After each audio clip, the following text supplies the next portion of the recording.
the Euporia. An incredibly fun and unique Twinblade that was added in the DLC is quite possibly one of the best weapons that was added, because not only is it fast, fun, and also extremely powerful, but it's got some insane hidden abilities as well as an absolute cannon for an Ash of War. And yes, I did in fact ask you guys what build you wanted to see next, and the Euporia quite rightly won, so as requested, let me show you how you get this bad boy and make the best build around it. So yes, as I mentioned there, I did bring back the polls on the community tab on this channel because it's been a little while since I've got you guys involved, but the majority of you wanted to see a standalone video for the Euporia, and don't worry, I will also be covering the rest of the weapon soon. And I guess before we start talking about the weapon itself and all of the crazy things you can do with it, I should first of all show you how to even get it. Now, in order to do so, you do need to basically complete the majority of the DLC, and I'm going to try not to spoil as much as I can, of course, but you do need to gain access to the final area, which is called Ilum, which is locked behind a certain world event similar to that in the base game after you beat the fire giant, to which then this area will become unlocked. And when you do unlock Ilum,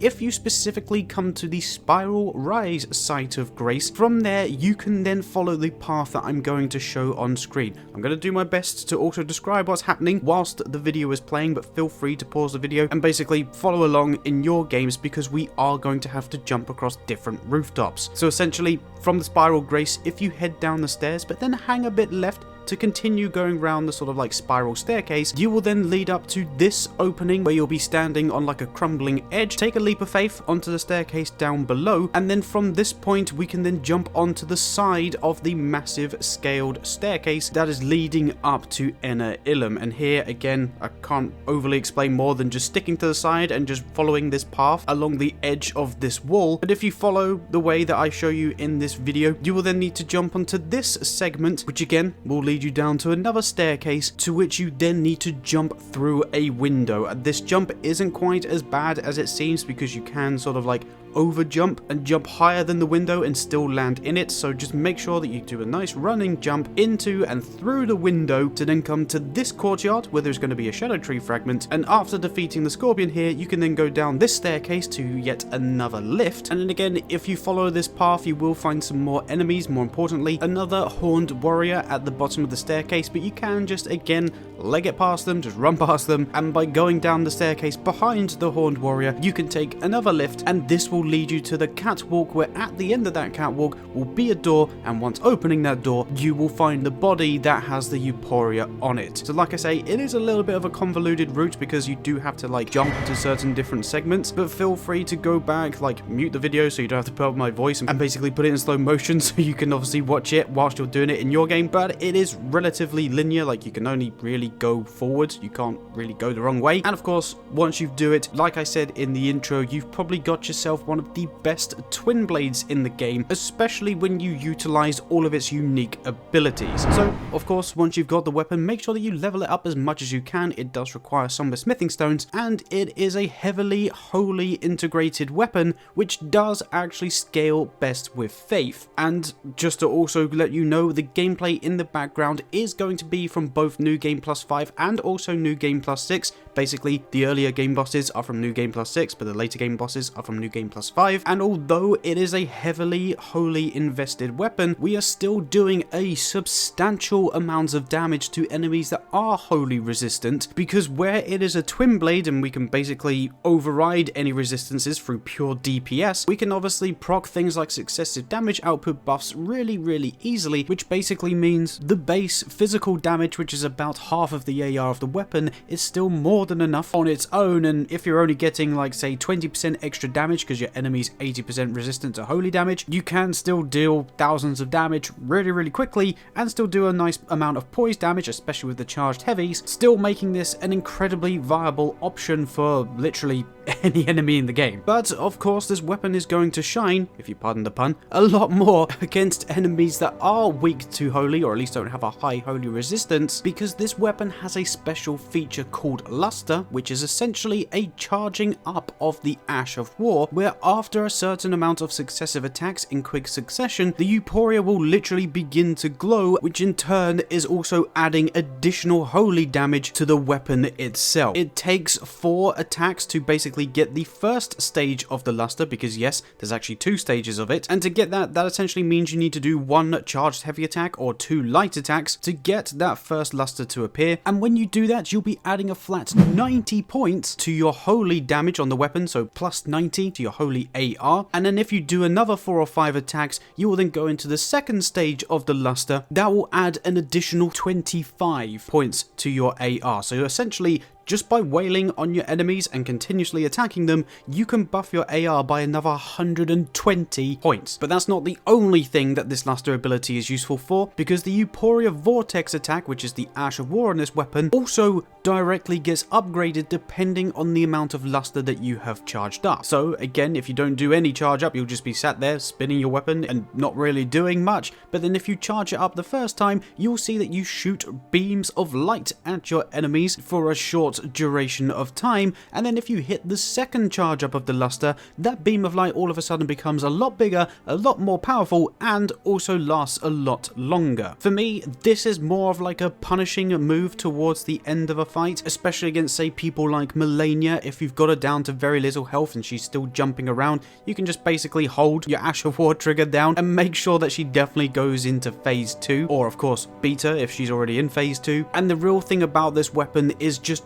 using it as much as you can as a regular twin blade, because when you build up that luster, like I say, you gain an additional 120 points worth of holy damage, which will take you from, say, doing 2,000 or 3,000 damage to then doing around about 3,500, 4,000 damage. Of course, without making this video incredibly long by yapping on about how you use this weapon and how good it is, I should probably tell you how you can mimic this for yourself and use it in your own games. So to make this build possible, here are the stats that we were using, which again are going to be on a level 150 character, and as you can see, we've got 50 points worth of vigor, 11 mind, 21 endurance, 40 strength, 20 dexterity, 9 intelligence, 70 faith, and 8 arcane. And again, just to explain those a little bit more, the starting class with this character was a samurai, but again, you can use any starting class that you want with this basically, and that is because, as you can see, we are basically pumping everything that we can into our faith stat, because not only is that the primary scaling stat for this weapon, so we'll be boosting your AR as much as possible, but it also directly affects the holy damage that we're doing, especially with the Ash of War 2, so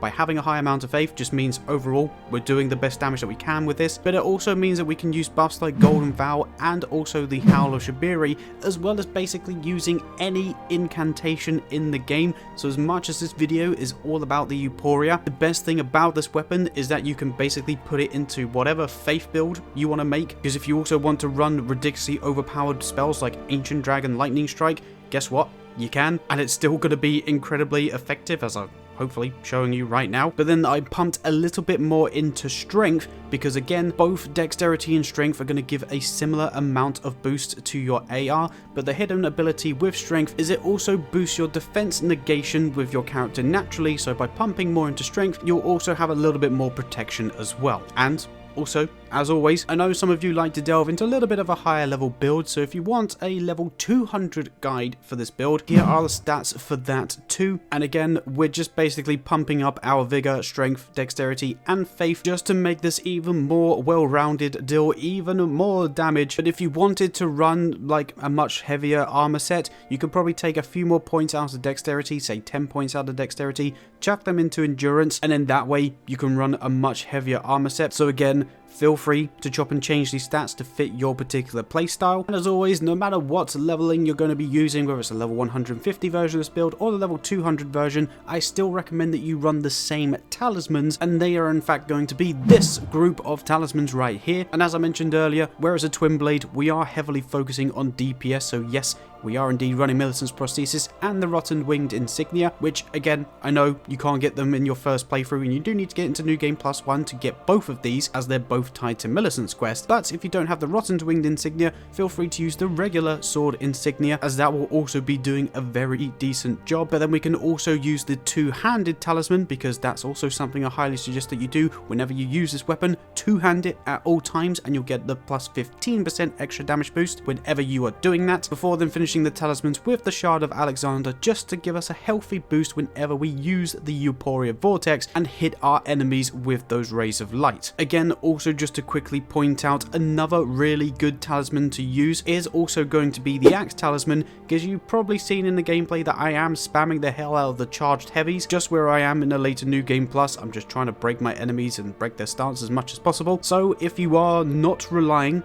on the Ash of War, or don't necessarily mind too much about lowering the damage output with the Ash of War, you could possibly swap out the Shard of Alexander for the Axe Talisman, because the charged heavies that way then will be one of the best damaging moves with this weapon, and is probably a much more viable option against boss fights like Melania, Radagon, and the Elden Beast. But as I say, those are sort of like the 5 best talismans to be running with this build. And then just to finalize everything in the Wonder Physick, I highly recommend that you put the Holy Shrouding Cracktier in there, as well as the Thorny Cracktier, because then you'll have a plus 15% damage output to your holy damage, as well as having a third boost to your successive damage output, which of course is a major help as to how we're doing so much damage against these bosses. But then also for the armor, feel free to wear whatever you want. I was wearing Lader's armor, which I think actually gives me a buff every time that I panic roll. I was pairing that with the Great Helm as well as the Scaled Greaves and Gauntlets. But if you want to run things like the Rakshasa's armor, feel free to do so. Just remember, the Rakshasa's armor will actually lower in terms of damage negation whenever you're attacking, so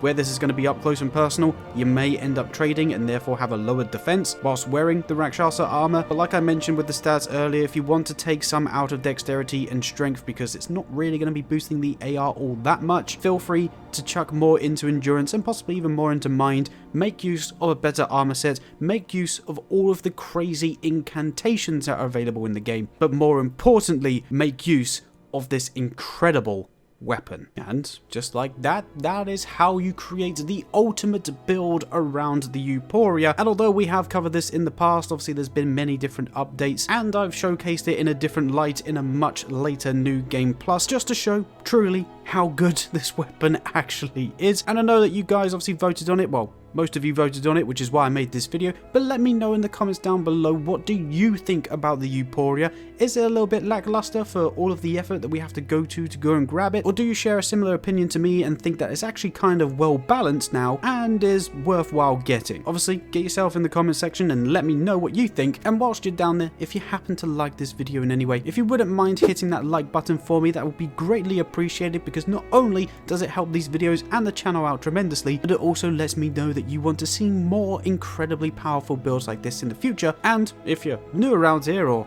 find yourself coming back and you haven't subscribed to the channel, firstly, what are you doing? Secondly, make sure that you hit that subscribe button, because again, we've got many more builds to go through with a load of live streams happening every week. So yeah, if you want to get involved with all of the crazy content that we've got going on here, definitely make sure that you're subscribed. But other than that, I think I've said everything that I need to say about this weapon. Obviously, go and enjoy it, guys. Go and have an absolute blast with it. Let me know how you get on if you do happen to use this build. But in the meantime, just know that you're all freaking legends. Thank you so much for watching this video, and I guess I'll catch you in the next one of whatever it is that we make. Bye bye.